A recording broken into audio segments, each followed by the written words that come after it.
മകനെതിരായ കഞ്ചാവ് കേസ് വാർത്ത വ്യാജമാണെന്ന യു പ്രതിഭ എംഎൽഎയുടെ വാദം തള്ളി എഫ്ഐആർ. പ്രതിഭയുടെ മകൻ കനിവ് ഉൾപ്പെടെയുള്ളവർക്കെതിരെ കേസെടുത്തത് കഞ്ചാവ് കൈവശം വെച്ചതിനും ഉപയോഗിച്ചതിനുമാണെന്ന് എഫ്ഐആറിൽ പറയുന്നു. കേസിൽ 9ാം പ്രതിയാണ് പ്രതിഭയുടെ മകൻ കനിവ്. മകൻ നിരപരാധിയെന്ന് അവകാശപ്പെട്ട് ഫേസ്ബുക്ക് ലൈവിലൂടെ യു പ്രതിഭ എംഎൽഎ രംഗത്തെത്തിയിരുന്നു. ഷൈജു വിവരങ്ങൾ നൽകും. ഷൈജു, എംഎൽഎയുടെ വാദങ്ങൾ തള്ളുന്ന തരത്തിൽ എന്തൊക്കെയാണ് എഫ്ഐആറിലുള്ളത്?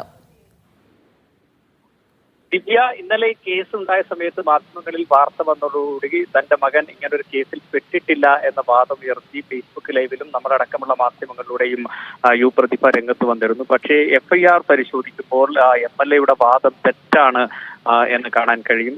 എഫ്ഐആർ പരിശോധിച്ചപ്പോൾ കനിവ് ഉൾപ്പെടെയുള്ളവർക്കെതിരെ കേസെടുത്തത് കഞ്ചാവ് കൈവശം വെച്ചതിനും ഉപയോഗിച്ചതിനുമാണ് എന്ന് അതിൽ വ്യക്തമായി പറയുന്നുണ്ട്. അതുപോലെ തന്നെ ഇതിൽ 9ാം പ്രതിയാണ് യു പ്രതിഭ എംഎൽഎയുടെ മകൻ കനിവ്. ഇവരിൽ നിന്ന് പിടിച്ചെടുത്തത് 3 ഗ്രാം കഞ്ചാവും 500 മില്ലിഗ്രാം കഞ്ചാവ് കലർന്ന പുകയില മിശ്രിതവും പള്ളഭാഗത്ത് ദ്വാരമുള്ള പ്ലാസ്റ്റിക് കുപ്പി, പച്ച പപ്പായത്തണ്ട് എന്നിവയും ഇവരിൽ നിന്നും പിടിച്ചെടുത്തിട്ടുണ്ട് എന്ന് എഫ്ഐആറിൽ പറയുന്നുണ്ട്. ഇങ്ങനെ മകനെ ഒരു സംഭവത്തിന്റെ അടിസ്ഥാനത്തിൽ എക്സൈസ് കസ്റ്റഡിയിലെടുത്ത് പ്രതി ചേർത്ത് എഫ്ഐആർ പുറത്തിറക്കിയപ്പോഴാണ് എംഎൽഎ പറഞ്ഞ വാദം തെറ്റാണ് എന്ന് തെളിഞ്ഞത്. യു പ്രതിഭ ഇന്നലെ ഫേസ്ബുക്ക് ലൈവിലൂടെയും മാധ്യമങ്ങളിലൂടെയും പറഞ്ഞ വാദം തള്ളുന്നതാണ് എഫ്ഐആർ പുറത്തു വരുമ്പോൾ കാണുന്നത്.